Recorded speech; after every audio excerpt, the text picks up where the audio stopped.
The study. The stream of live. Nobody. No one's going to see this part because it's the initial portion of the stream. Yeah. No one sees the initial portion. Dude.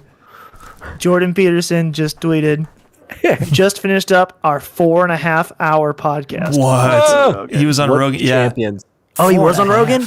Yeah. This Do they- tweet, so 4.5 freaking hour podcast. Does Rogan release the so episodes excited. immediately? No, it's Or like next day. Yeah. Okay. I will be listening to that one. I'm going to sure. put the book on hold.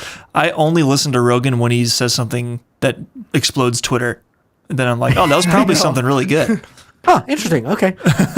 Yeah. Like Wait, everyone's outraged? Tuning in. exactly. Like the Jack, what was his name? Jack Seps? Was that his name? The Australian so. guy. Yeah. It's like such a harmless comment, but Mm-hmm. I don't know. It was not a big deal at all. Everyone lost their Which part minds. was he? What was the drama around that? Talked about, was it about natural immunity versus vaccinated immunity? Or Oh, something about, it was about COVID and it was labeled as misinformation, whatever. yeah. So it was one, like the clips got removed from YouTube. Yep. So, Yeah. but I hate that because these big tech people are assuming that the people are too dumb to be able to filter all that out for themselves, you know? Like, I know that they're probably not, I know that they're not authorities on this stuff. They're just talking about it. I'm not taking what they say worth anything. But big tech assumes that you are. They assume that you are worshiping these people and just taking everything they say as gospel. And anyway, I don't like it. Because I'm smart. I'm going to load my Pez dispenser. Don't mind me. All right. We're gonna start this thing because I've been streaming for a little bit now. Hit it up. 3, 2, 1.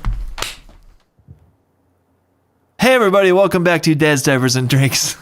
I'm your host Scott. And I'm Nathan. And I'm Jeff. This is episode 33. Woo. We are 1/3 of the way to 100. That's all I got for 33. We are officially a third of the way. Moving on. Yeah. Okay. End of statement. World's worst segue. This is a number.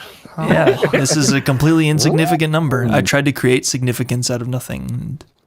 And it remained insignificant. Dude, so. significance is becoming a buzzword I just can't handle anymore. I know why that is. I will not say. It's not. I will not say anything this time. No, it's not. I'm good. It's not. I'm not saying my church is the only church that uses the word significance like a lot. It's become just really common in the vernacular. I'm saying I'm hearing this in like a lot of different places because I still listen to a lot of different sermons in different speakers throughout the week and read stuff. I'm seeing this pop up constantly. I'm like, yo, can we all get off the Christian? That to me is like become a Christian buzzword. Yeah. It's like, this is, you really got to focus on the significance of this. And it's like, dude, I know. I don't think that word means what you think it means, kind of thing. You keep using that We're word. using that too much. I think it's losing meaning because we're just using it every 7 seconds of every day these days. I can identify with that because I get stuck on words. My brain will like randomly pull a word out of the ether and it's like, that's a good word. You should use that as often as frequently possible. Here, I'm just going to keep feeding it to you. Yes. All the time. I notice it in like worship music loves where it. worship music goes through trends. Where like breakthrough was the trend where every worship song had breakthrough in it for like a year. Just like, dude, everyone stop using this. Pick a different word. Or the word battle. Or battle. Oh, yeah. Yeah. Got that battle. This is how I fight my battles. Times 1,000. Let's just sing It that just over and over again. trends. It's not like any individual any individual church, individual person. It's like, no, like everyone's using these phrases. Oh, yeah. And it just circulates the whole culture.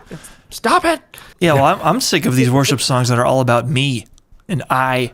The word Dude, I is in there I'm way too literally much. in the middle. Like, this is how of I fight my creating my battles. own What? YouTube channel and actually doing this for real this time. And one of the things I was going to do was analyzing worship songs because you all know there's the one song that annoys me to death because it has like when it doesn't make sense, you say that's what faith is for. Right. I'm like, that is not what the Bible says faith is for. That song is. That's just not biblical, sir. The song's really catchy though.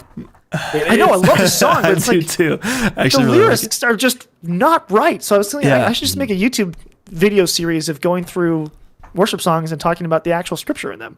Yeah. And like, is this biblical or is it not, kind of thing. And kind of like analyzing, in a not being a mean way. I'll try to just like do analysis on worship songs and say like, hey, this is not what your this forte. is saying. Yeah. Yeah. You do your best. I'll say that. That song is called "Know You Will" by Hillsong, and Hillsong Yeah. kind of has a reputation for not being the most theologically. Yeah, they had the guy who wrote a bunch of the worship songs who then left Christianity a year later. Yeah, or he at least bodes admitted well. his faith was was not steady at the moment. I don't know if that's if he's back or what. If he stayed that way. Who knows?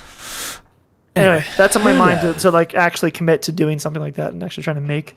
And it's the whole reason we're doing this too. I just want to create something meaningful and lasting. So that's something in which I think I actually might be able to do. Yeah, So I was like, I just need to actually freaking that's right. do something. 2022, I want to actually Yeah, create stuff. do something Yeah. of significance. And also, it's also very unique because I also just want to be genuine. Don't laugh at me. I'm laughing at Jet. I said the word he hates. Do something but- significant with your life. Yeah, something significant, meaningful. But I just want to, I feel as though it's difficult to be genuine with the values that we have now. Like, it's just been persecuted to the point where if you are openly Christian, no, you don't get to talk. Like, you don't deserve to say anything. So And so I personally want to combat that. yeah. And there's actually a show which Ellen and I just previewed tonight. Once we finish another show that we're watching, which I will talk about later on in this episode. It's called The Midnight Mass. It's a Netflix miniseries. Okay. And I watched the trailer for it. One of my favorite movie review guys recommended it on his YouTube channel today. And he said one of the reasons he recommends it is the premise is there's this old town that's back, like tiny town, no one knows about it. It's in the middle of Maine or something, middle of nowhere. And this pastor goes there and starts preaching and starts performing miracles. And like people are like legit miracles. Girl's paralyzed, gets up and walks, and everyone's like, yo, something's happening in this town. Yeah. And it's not what it appears to be. It's kind of the thing.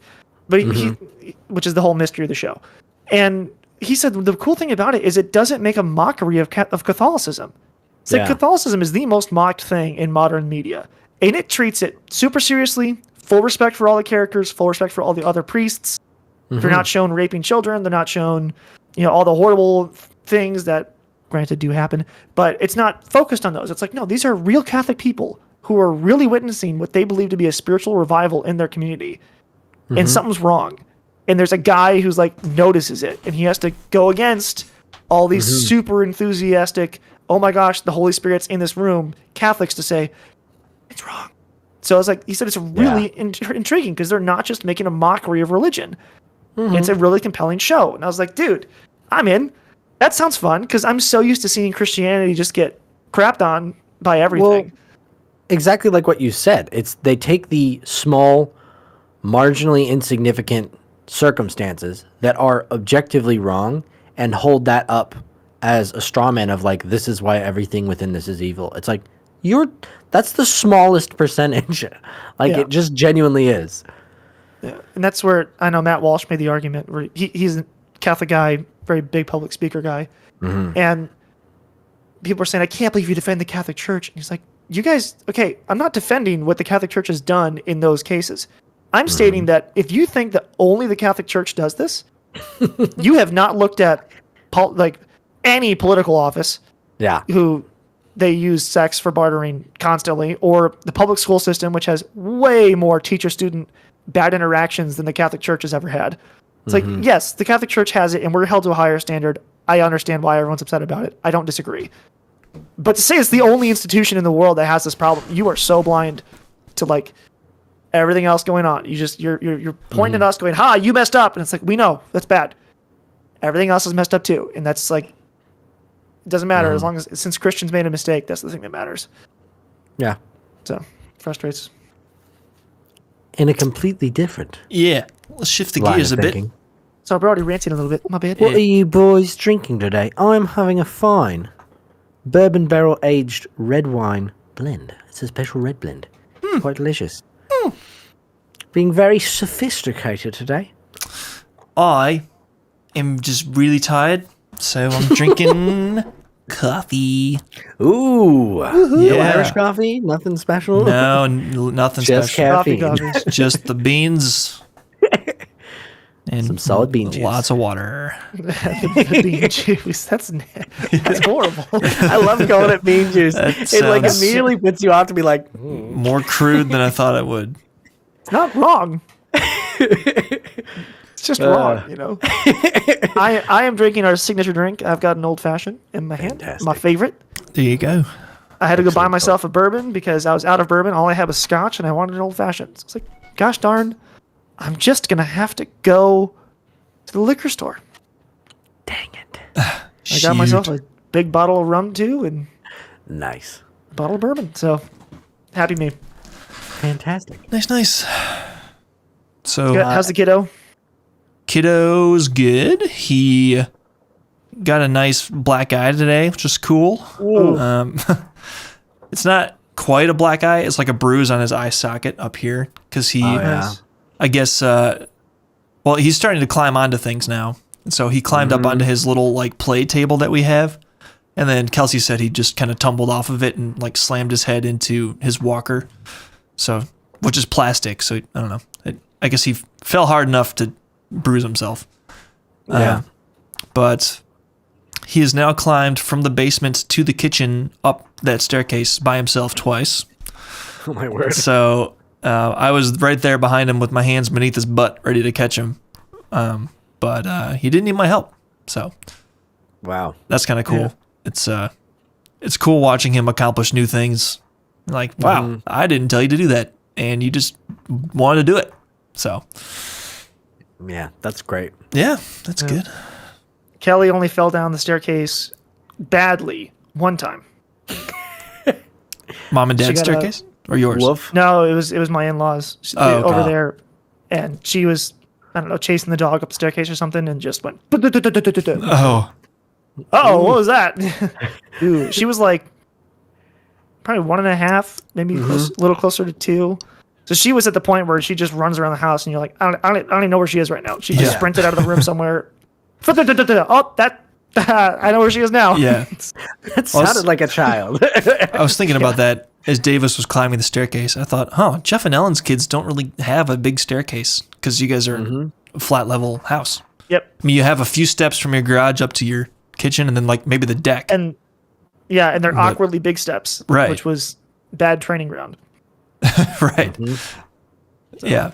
Or the first time good. she climbed a staircase was at my brother and sister-in-law's house in Cincinnati, and she was climbing up a staircase. We're like, it's probably good practice because we don't have any at home. So get your reps in here. That's right. You're not gonna get the practice again for like a long time. So figure this out now. Getting staircase swole. Yeah. That's great. Yeah. Nathan, you are still remote because I am. it's the snow has not stopped. It We're keeps going. buried, man. It's insane. So much snow. Yeah. And it's I will say, I do like it more than just cold. Absolutely. Like 20 degrees and no snow is frigid in comparison to when there's all the snow on the ground. I think it's something about the humidity or something. It's just different. It just doesn't feel half as cold for some reason to me. I just find it so much more pleasant. I like snow in Yeah. general. So when it's just 20 degrees outside, you go, there's nothing to do outside. It is cold and gray. And then you get snow, and it's like, oh, it's snow. I can take my daughter outside, and we can make snow Yeah. angels, and she can make her little handprints in the snow, and it's fun. It's like, yeah, 20 degrees and cold, you just don't go anywhere. With snow, there's stuff to do. It's beautiful. It Yeah. right. makes me happy to look at.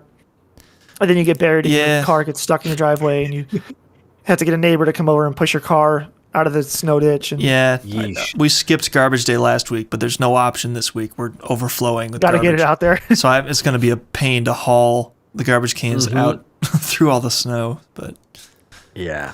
and then I had to shovel out the area by the mailbox so that we can still get our mail. And of course, every time a plow goes by, 6 more inches of snow get dumped right there. So, So you know. the plows actually destroyed my mailbox for like the second year in a row. My word. And I don't know if it was I don't know if it's someone in my neighborhood or if it was part of the plow like service.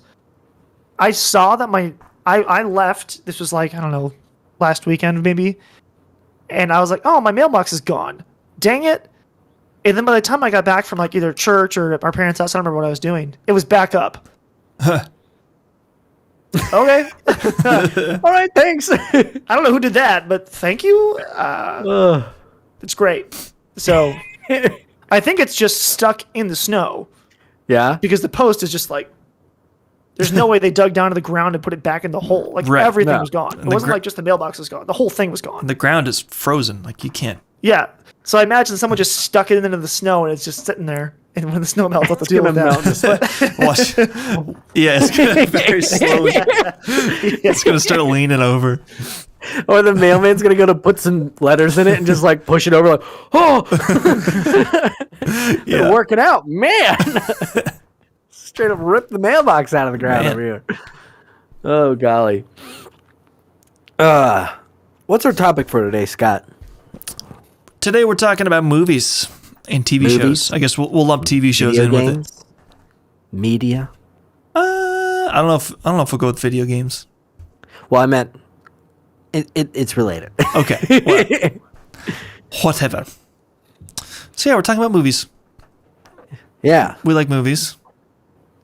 I don't know how to start the conversation, honestly. Well, here I've got some fun facts. So I was doing some research about this because I like fun facts and information. So I was looking up the rating system for movies because it's always seemed extremely arbitrary to me.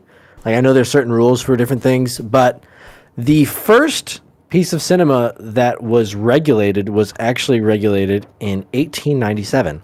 Not that long ago. Basically 100 years. Like 120 years. But like, that's one person, essentially. what So, would need to be regulated in 1897? so what do you think would be the very first regulated thing? Violence? Little fun. In fact, it was violence, but it was a sporting event. It's boxing. So Ah. boxing was actually illegal in certain states to actually be like held, like a boxing match. But it wasn't Okay. illegal to show a film of a boxing match. There was no regulation on it. So that was the first form of censorship.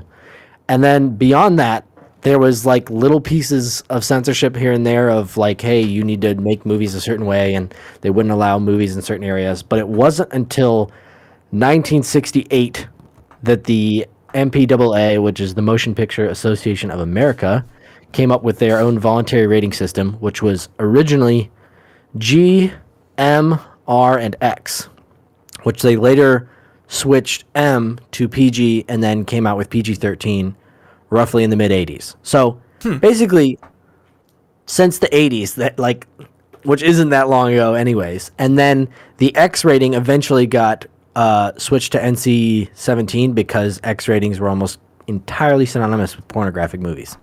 So they got a real bad rap. Is that any different with NC-17?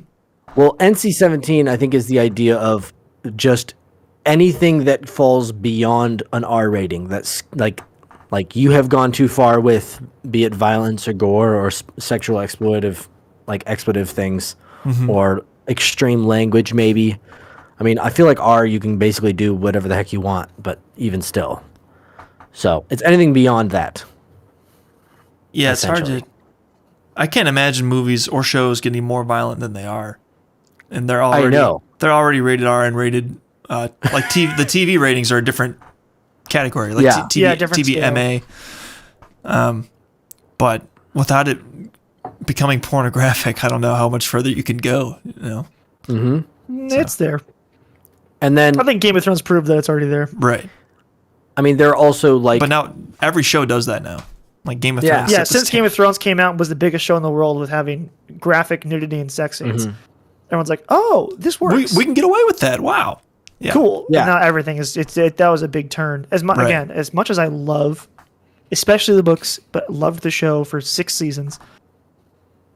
I always had to hold your nose at well, the first 2 seasons have a ton of that. It tones down later on, but it's like, yes, this is so difficult to deal with morally. I'm like, this is really bad. Yeah. The show's so good.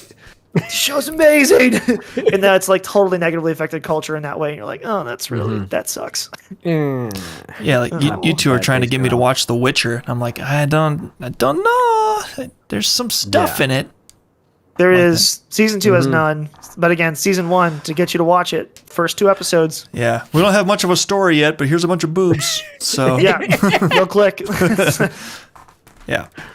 And it's difficult when you have anything, whether it's a movie or a show or anything, where you have a really good storyline, but they're like, well, it's not going to sell to everyone, so we're just going to increase the demographic by putting a whole bunch of this stuff in there.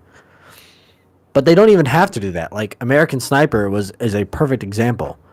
It's a fantastic story about a guy's life, and it has like no sexual stuff in it whatsoever. Well, it's even better than that. So it's rated R for violence, but because it's rated R, it means, according to the rules, I believe you're allowed to have at least 2 nude scenes in it if you want. And the director is Clint Eastwood, and instead of having a nude scene, he just has the scene where Kyle, right? Yeah, I forgot his character? name. I think that's his name. Chris Kyle, that's it. 2 first names. He and his wife are going to go into the bedroom and make a baby, and instead of showing that, it just shows her like kissing him, and she starts to take his shirt off, and then the door closes in the bedroom, and then it goes to the next scene. End of scene. Yes. Yeah, Thank you. We all know what's about to happen. We know, You don't yeah. need to show it. You can just if- say, yeah, they're going to go do it. What's gonna And then happen go to the next? scene. Like, And if you don't know, then it's equally good. It fits every audience. If you don't know, Fine. it's nothing. If you know, you know. That's it. Exactly. Move on. Yeah. Like Yeah. I don't know at what age it's appropriate to start showing your kids a rated R movie. Like we saw The Matrix when we were young. I don't think there's any sex in that one, but not the first one. in the first one, No. yeah, I don't know.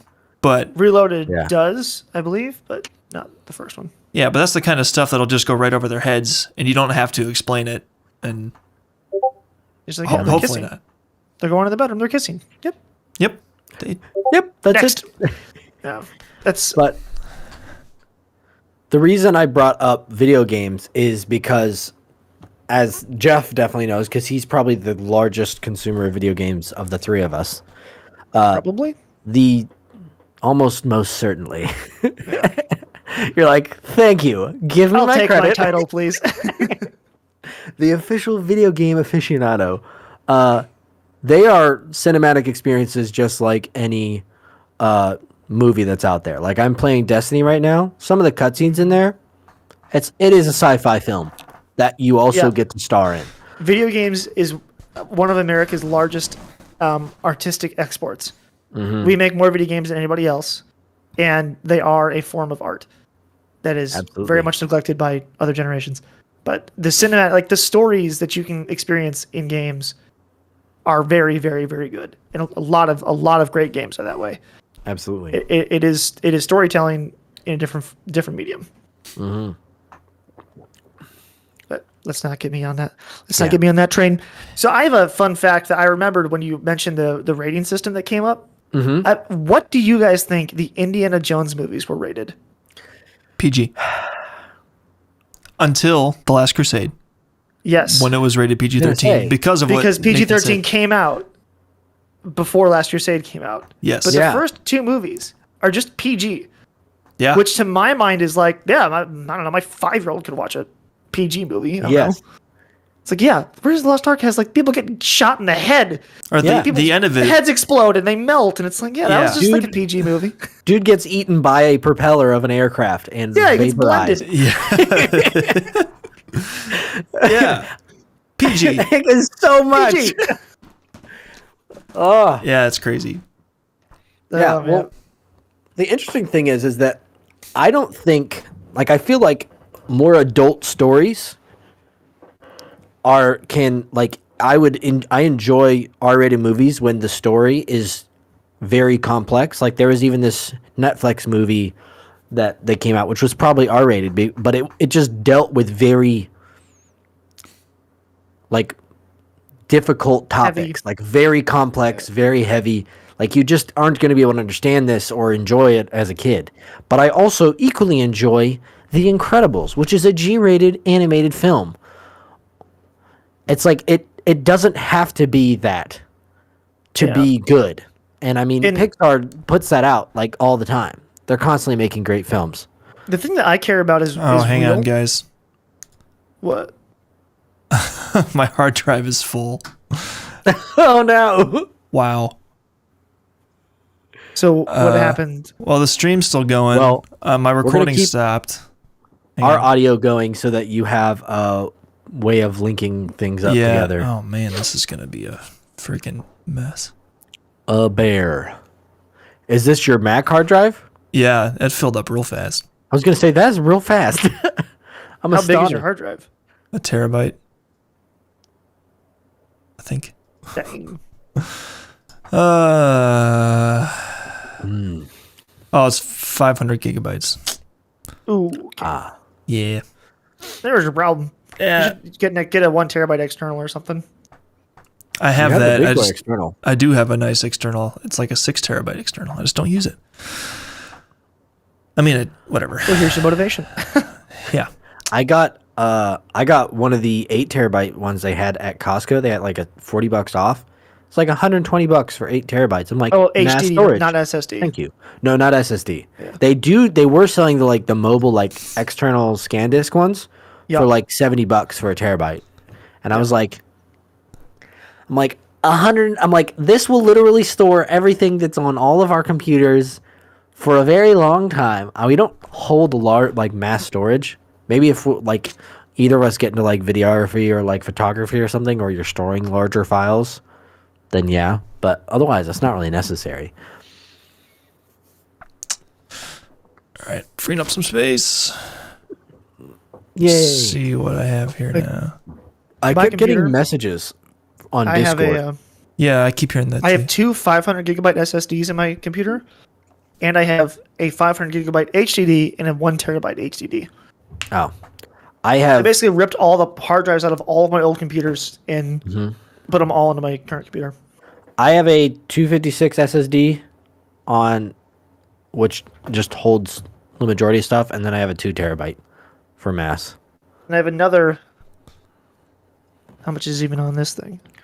I have an another M.2? This is an M.2 hard Yeah. drive that's just on my desk because I'm already using the M.2 port on my processor. A lot of people use those for like additional cache RAM because the NRAN ones are.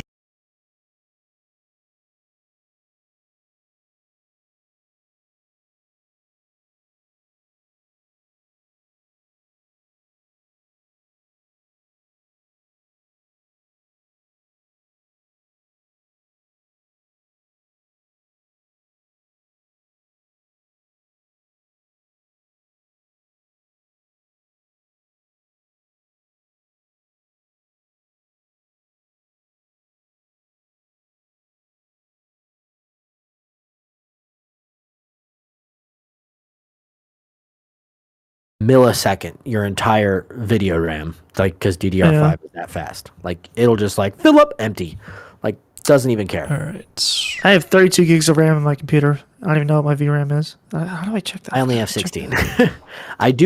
I wanna get a second stick of 16 because it'd be useful. But I've never even come close to being like out of RAM. So All right. I'm recording I again. know 32 is more than I could ever hit. Are you good? you're Beck? recording again. Yeah, I have So no where do idea. we want to? I have no idea how I'm gonna make this work, but We'll just pick up right where I was. I think we were talking about Pixar films, or at least that's the right. last thing I said. That's I don't right. You remember. said great movies can still be rated G, essentially. Yeah.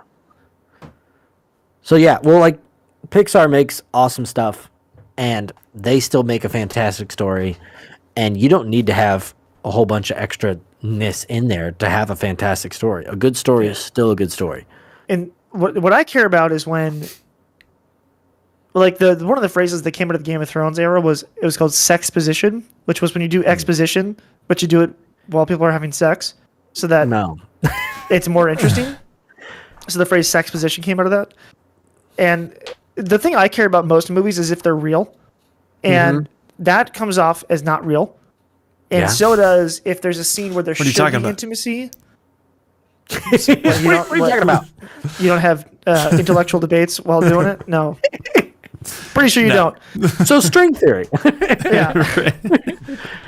But it's also equally unrealistic if you don't have people do things that real characters would do for the sake of cleanliness, which is what Christian movies do. Yeah. Where they go, oh, we can't have the protagonist say that because that'd be not Christ-like. It'd be like, correct. It would be human.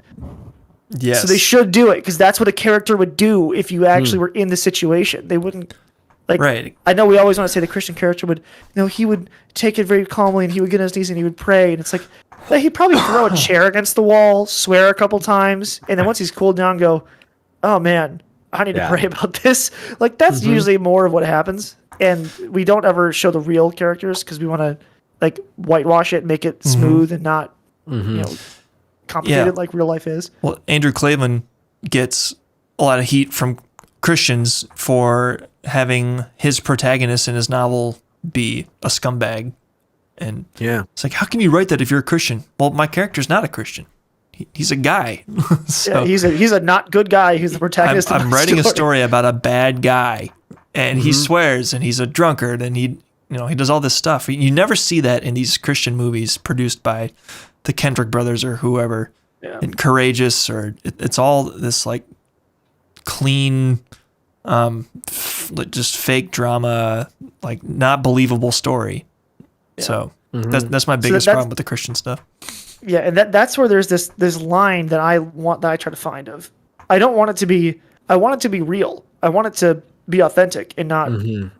So I'm okay with there being bad stuff in it. I'm okay with things that you go, oh, you shouldn't let your kids see that. It's like, well, if it's portraying it as wrong, then I think they should see it. Like, oh, this movie has drug use. And it's like, well, is it glorifying it or is it showing someone ruining their life with it?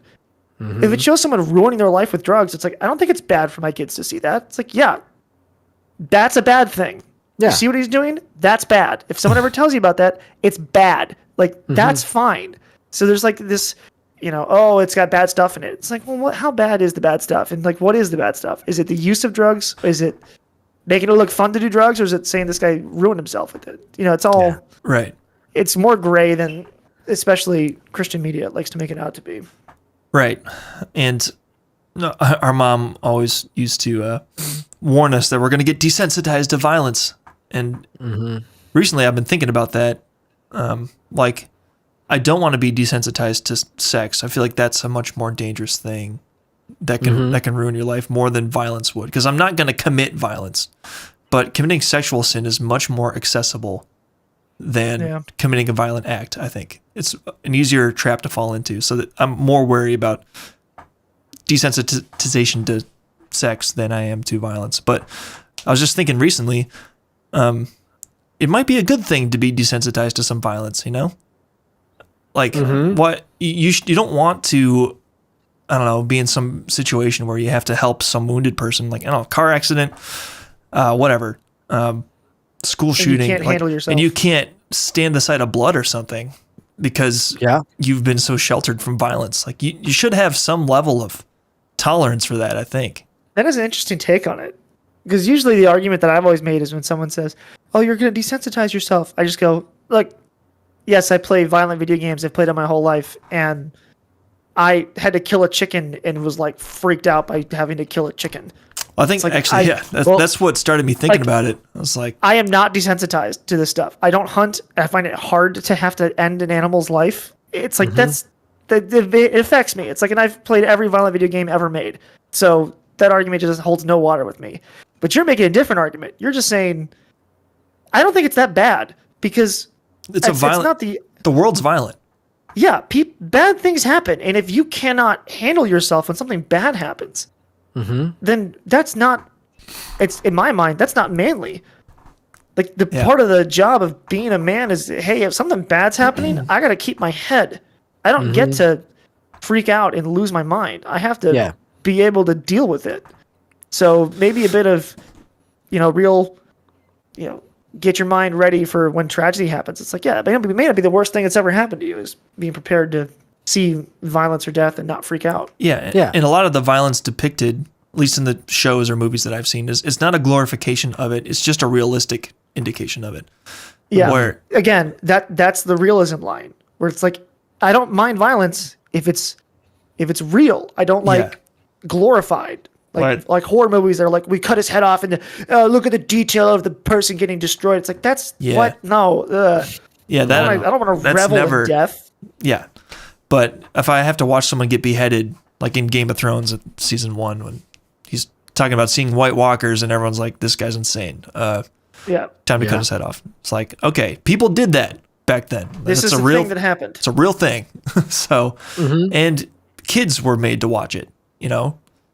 So you should listen to Painfontainment is a podcast by Hardcore History. It's the phrase for the spectacle of enjoying watching someone feel pain. Painfontainment. Wow. Yeah, I don't and think it references, that'll never be me. It references, so you think that. This is one of those culture or nature versus nurture things. It references the last public execution done in France. This was in like 1880 something. Okay. And it's a public execution where the guy was sentenced by a judge to have like hot lead poured onto each one of his pecs, to have his fingers cut off individually, and then to be stretched out on a wheel until his arms are ripped out. Something like that. Oh my. And people came from all over France to watch it. People bought seats and they set up booths and stands. They were sold food. It was like a spectacle. Wow. Like, this is a thing that happened like 150 years ago. It was the last public execution that they did in France. You think about and it was an event. The Colosseum, like in Rome, watching these gladiators fight. Like, violence, like, we're so sheltered from violence in our society. And the point is, there's something really in you that gets a thrill out of seeing someone else suffer and you not being the one dying. Mm-hmm. You're like, I'm alive. Yeah. I'm not dead right now. It gives you a thrill. It gives you this certain, like, very fundamental, deep in your system, survival of the fittest. I'm winning the game right now. Thing. So, it's really messed up. Related to that is something that I recently thought about that I hadn't, and I don't think ever, is I was watching the first episode of the Hawkeye series. It's on Disney Plus, and it goes back to like the first Marvel Avengers when all the aliens come out of the portal in the sky. And it's like, if you lived in a world where aliens that are trying to just, there's a person, I'm going to try and kill it, like just instant apex predator essentially in their universe just suddenly appears. It's like, we wouldn't live in the same world where we live now. Like, death is not right around the corner for me. The only death that's right around the corner for me is an accident. Like, this car lost control and hit me. Like, that's it. No one is intentionally out to seek me, period. And it's like, the amount of preparedness that I would have to live with, and everyone would be, like, imagine how fit everyone would be if you're like, if you don't pay attention, you're going to die. Like, that's a lot of the premise of The Walking Dead. Yeah. That's why The Walking Dead was such a hit when it first came out. It's like, hey, what if a bunch of normal people had to fight for their lives every day of their life? Mm-hmm. Like, if you right now in your little suburb village, your little town where you live in, if suddenly, a zombie apocalypse hit and you had to survive, how would you behave? And that's what was so fun about it for the first, like, 4 or 5 seasons. It was just the psychological, like, oh my gosh, the moral conflicts and all this stuff, because it's like, we don't live like that. We don't live like death is around the corner. I'm in my house. It's got heat and lights and everything's great. Mm-hmm. And you don't think about death ever. Mm-hmm. And that's one of the things that movies can actually, art in general, can expand your perception of life a lot. Yeah. And that's what I was thinking that was so constructive. It's like, it allows, like, cinema as a whole, whether it's TV, which I feel like TV series are even better than movies now for truly like drawing out a premise to its fullest conclusion, as opposed to like, this is all the time we got, so here's your 2 hours of whatever. Is like, it allows you to think in different terms and kind of like take on a persona that someone else is living through. Like, I would never have had that thought if I wasn't watching the show. Like, that's not something that I'm just like, oh, I'm thinking about. Like, it allows you to go into a different brain space and learn things about yourself that you wouldn't even know about before. Right. So I'm curious, what? I mean, this is going to be more like just name your favorite movie, but what are the movies that you're excited to eventually share with your kids? What's like the number one movie you're excited to share with your kids? Well, Lord of the Rings. is up Yeah. there. Yeah, Lord of the Rings. Yep. That's a really good one. The Indiana Jones series. Yeah, Indiana Jones. I was I going to love say. those movies so much. Dude, Back to the There's Future. only 3 of them though. Back to the Future is really good. Yeah. That has to make the list. I'm just trying to think of some movies. Like, I'm also thinking of like slightly, like when they're slightly older, like being there while my kid's watching The Prestige for the first time, and I'm like, Oh yeah. Oh, That would be I great. remember that hard twist, and like when my mind was You just blown, like like those kinds of movies, like that's like something that's just like, I can't wait. Speaking of Christopher Nolan, Dark Knight. when Oh the- yeah. yeah, Get the Batman movies in there. I've never seen The Sixth Sense. By the way, Eh, it's good. I mean, I haven't know either. everyone's spoiled it for me by now, but I still haven't seen it. I don't know if that's we what- actually watched it recently because Ellen and I said the same thing. Like, you never actually watched that movie. We watched it. It's good. Well, don't spoil but I it for think me if you 'cause know I the don't ending, know. like the only reason that movie is considered a great movie is because if you didn't know the ending, Yeah, it blew you're like, your mind. oh my gosh. Right. But if you know it, it's like it's an okay movie. You know, it's pretty Right. good. Yeah, once you know how it all works, then you're like, oh, they could have done this better. Or Yeah. yeah. For me, one of the like there's a bunch of TV shows that definitely are must watches, like Breaking Bad at some point, especially when you have to do Yeah. work. But like Yeah, watching that's Breaking older Bad on with them, I don't Yep. see. Sadly, I don't think Game of Thrones makes the list for me. No. As much as I loved No. it, it's got a bunch of crap in it that I don't care to share. And B, it ended so poorly. I'm just saying, look, if you want to do it, I recommend you read the books. Well, and I'm Yes. not If sure and when they what ever the come out. I'm not sure what the redeeming quality of Game of Thrones even is. Like what There is none. like at least Breaking Bad, you can see how a good guy can become evil, and you can. He's a The very ultimate- he's a very relatable character, and you can just watch this slow devolution into a complete scumbag. So that there's something to get from that. But Game of Thrones is just a fantasy story, pretty much. And then- So And the show, again, the books probably won't do this, but the show being run by what turned out to be 2 idiots who can't write anything on their own, they can only manipulate existing material. They lost all those threads. Like in the books, there's tons of really interesting character arcs that end with big moral questions and talk about moral problems. And like the big quote that everyone loved from George R. R. Martin is, the only thing worth writing about is the human heart in conflict with itself. That is story. And that's what all of the characters of Game of Thrones are about. But the showrunners didn't know how to do that, so they got to the end of the show like, I don't know, everyone just like kills each other, and then she dies, and then it's over. And it's like, that is not at all. None of that is worth even. It ended so badly, it doesn't even make my list of things to watch now. yeah, It failed that hard, which is amazing. But one of the shows I'm watching right now for me is a must show to my kids because it's historical, and I love it. And I'm rewatching it with my wife. It's fantastic. We're almost done with season 3. It's Turn, Oh yeah. which if Oh, you yeah. have not seen, Talked about it Turn, a few Washington times. Spies, is excellent. And it has bad stuff in it, but it doesn't glorify it. Like it has the main character having an affair on his wife, and it's not viewed good. It's really bad in the long run, and he's in moral conflict over it and all this stuff. And it's Yeah. about the Revolutionary War, and it's like an actual history of the Revolutionary War told through a narrative. And it's so freaking good. And for me, it's like that's the stuff I want to show my kids for sure at some point. I really want them to be interested in something like that so they can actually understand it. Because I did not understand that part of our history until I watched this show. And it's like, wow, I missed so many important details about this freaking story because I just didn't pay attention in my history classes, or my history classes sucked. One or the other. Yeah. I mean, there's obviously a lot of like basically all the old Disney movies growing up were great. I definitely want to show that from like a younger audience.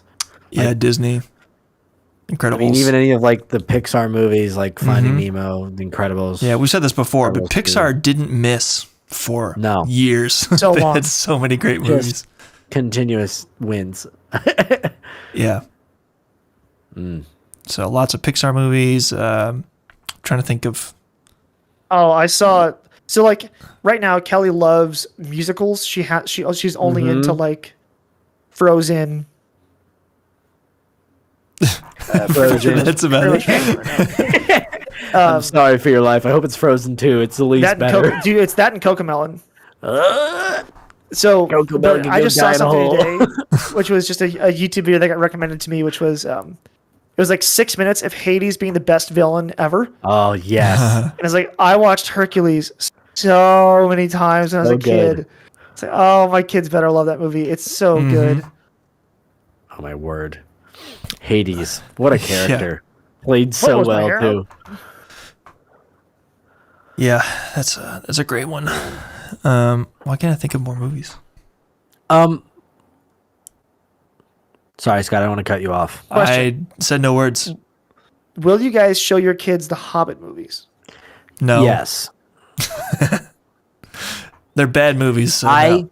I don't care. to ever Read the show 'em. book.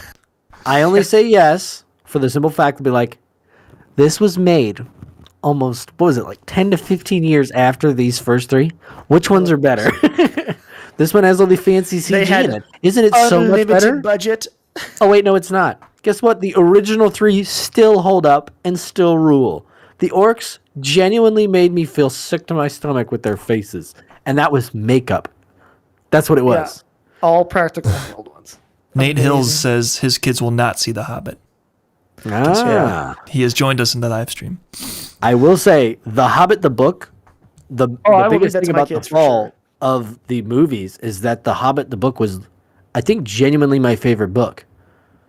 It's growing the up. easiest read of the Lord of the Rings Like, books for sure. holy cow, so good as a story. Yeah. Like, I honestly am surprised at how hard that they tanked it. Especially with impressive. Peter Jackson being the same director. Yeah, that was weird. Why they turned it into a trilogy for one little book, whereas the Lord of the Rings Yeah. books all got one movie per book. Marketing. Money. But Money. that was studio interference. Like there's a whole documentary about why it failed so bad. It has Peter Jackson losing like 100 pounds because of the stress. Oh boy, He was losing his Holy hair. He cow. lost like a ton of weight. It was bad. that sucks. He was my not doing good. Yeah. Yeah, I think he did it somewhat reluctantly, or very reluctantly. Yeah, I think he was kind of forced into doing it. Yeah. He didn't want to. And they 'Cause like for Lord of the handcuffed Rings- him. Yeah, for Lord of the Rings, he took a true like, I'm gonna honor the books and They do this the way it should he be took done. such a risk. Like not he was taking like any taking out shortcuts. loans. He was taking out Yeah. loans to pay for special effects budget on his own behalf. Like he was doing crazy stuff to make sure they had enough time and money to make those Yeah, things correct. That's a guy making art and who doesn't care about the money. Yeah. Dude, Yeah. It was honestly, amazing. the only movie that has even come close to that personally was Dune. Only the first movies come out from like a reproduction of an accuracy with Someone the book. truly trying to do the book like justice. trying to do it Yeah. justice. Holy cow! Yeah. I hope they don't screw that one up so badly. Dude, I'm so nervous scared about the and new so excited. the new show, the new Lord of the Rings one. I am so Oh. terrified it's gonna suck. I don't My- want to. Are you reading his? Yeah, he Okay. just posted it. Yeah.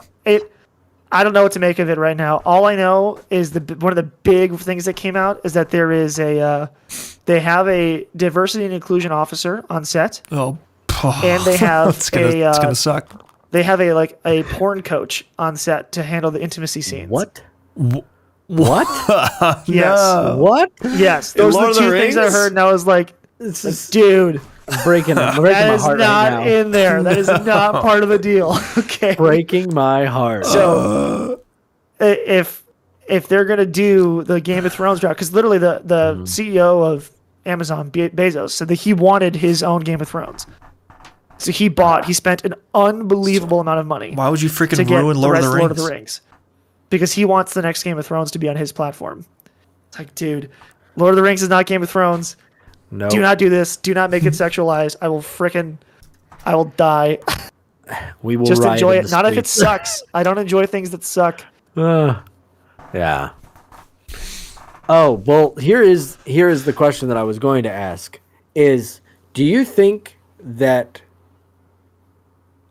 you would take the ratings of a movies as like something to actually like is it Believe. something that's valuable or believe, or do you think it's something that you're going to It's want to preview prior when yes. it comes to letting your kids watch something? It's definitely valuable. It gives you a ballpark Yeah. estimate of what kind of content might be in there. But I Yeah. think it's still important to review it first. Even kids shows, like there's this one. It's called Go Dog Go.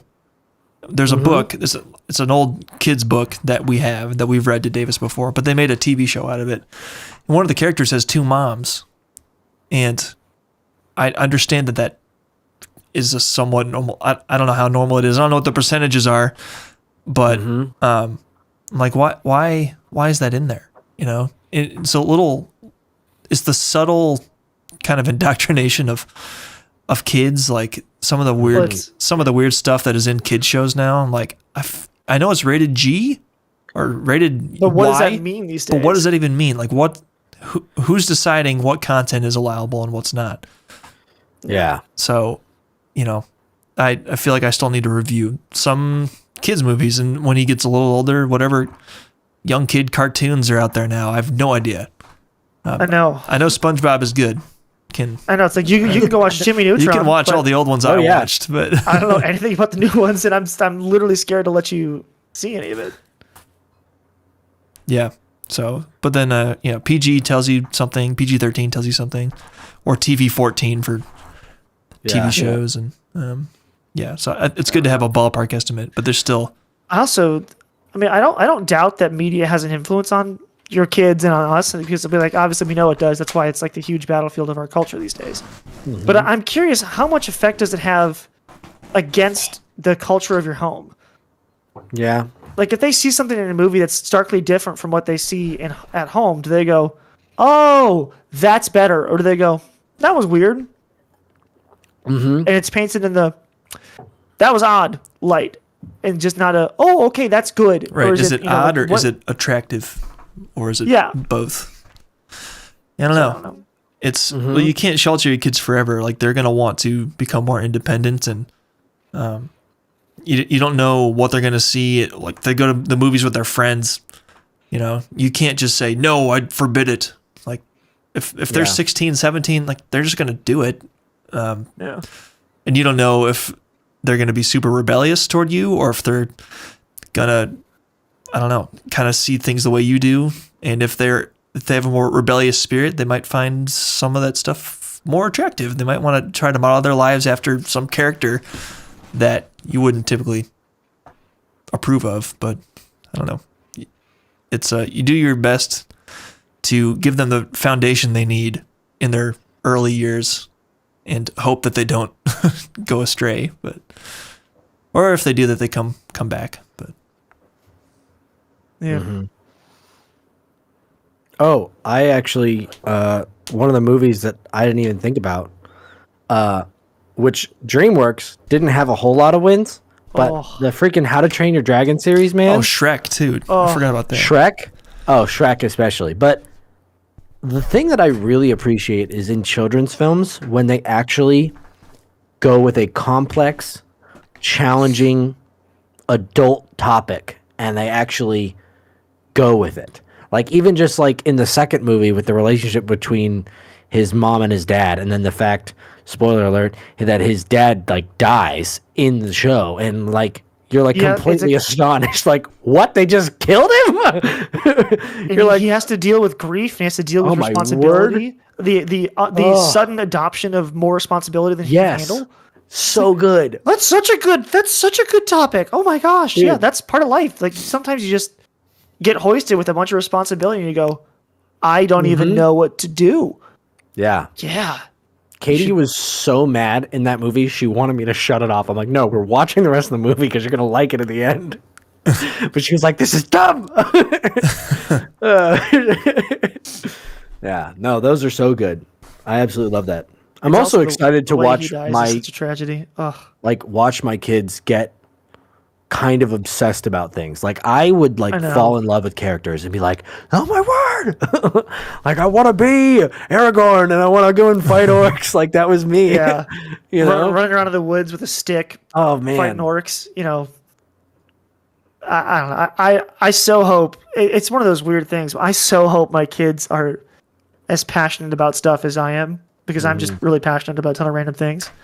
So I so hope that they're like that and that they get the same, bug about something. There's some album that comes out that they just love and they listen to it Yep. just nonstop. And I go, my gosh, stop listening to the dang song. But like, I hope that they have passion like that, because one of the things I've seen a lot in the next generation is just a lack of passion about things Seriously. in general. They're just not into anything seriously. Very few people are like obsessed with something and do it all the time.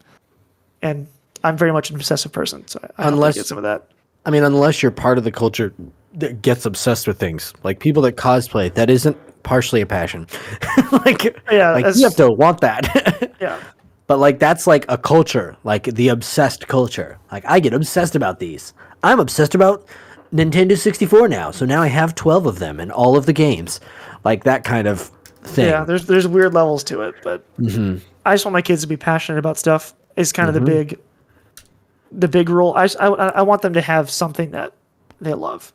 Absolutely. That's not just like, I don't know, mom and dad and basic stuff. Be it music, movie, art, anything. Yeah. We didn't Sport. mention Jurassic Park. Just going to throw that out there. Another one that is an Definitely. absolute Another must watch. John Williams soundtrack to Oh man. tickle your heartstrings. I feel like I watched that movie too young for me. That's the first scared time I saw absolute someone crap get out of ripped me. in half. Yeah, I was just whoa. Yeah. That was really intense. I for remember me when that. I saw it. Was that Jurassic Park 3? I'm pretty. Yeah, it was the third one first.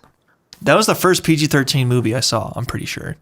I remember watching it in the basement. Same and, here. like, hiding under the computer desk. I didn't watch anything like that. And they're like, so a bunch of it was actually family friends of ours. So like, you've never watched Jurassic Park? And I also like never experienced surround sound before. They're like, yeah, we got surround sound. Let's watch Jurassic Park. And I'm like, When surround sound was new technology. and like, oh! There's a dinosaur like- behind me. But it was so great. Like at the same time, like I would never had like such a visceral experience. Yeah. Oh Yeah. man. Those are Well, hey, good podcast, boys. Yeah, this was fun. Thanks for joining us, Mr. Hills. Yeah, It was and everyone kind of else. fun to chat back and forth. And yeah, I've had it on my phone the whole time so that it looks like there are more viewers than there are. Nice. 2 concurrent viewers. Yeah. that's Fantastic. me, Nate. It's me and Nate. Yep. All right. Any last second movie things? Movie recommendations? I can't think of any. I can't think of any big ones. For me, Hamilton. I hope my kids like Hamilton. I don't know. I love Hamilton. It was pretty So- good. It was very like I enjoy it a lot. I just don't know What? if it's worth. I don't know if it's Making worth the showing. big list. Yeah, I'm making the big list of things they have to see. I've never seen Mm-hmm. The Godfather all the way through. I feel like I need to see that. Me neither. No, I don't know. It's hard. It's like watching Citizen Kane, Ah, where everyone goes, "Oh, there's movies before The Godfather, and then there was The Godfather, and it changed all of cinema." And you go, "Oh, really?" And then you go and watch it and go, "Well, this is all bored, dumb, played out tropes." Yeah, I like- think I saw Well, the. yeah, because they did it first here. Now everyone does it. But now you go back and watch it and go, "This is just like the most predictable thing ever." yeah. Like, yeah, that's a bad guy, and he's totally gonna betray you. No, It's like, we're- why? Because that's how all the characters work, man. It's like, They wrote yeah, the this I is the first remember- one that did that. Now. It's like, well, whatever. I remember Dad sat us down. Don't watch The Godfather, Nate says. All right.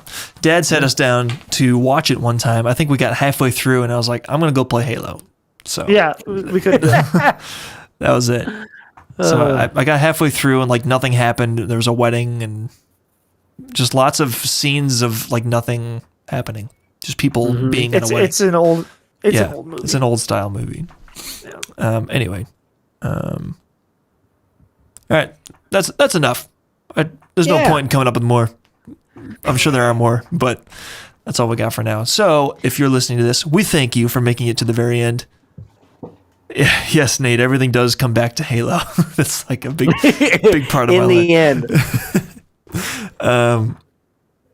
Yeah, if you don't follow us on social media, do it. I actually made a post today to say that we're live streaming. So, yay for us. So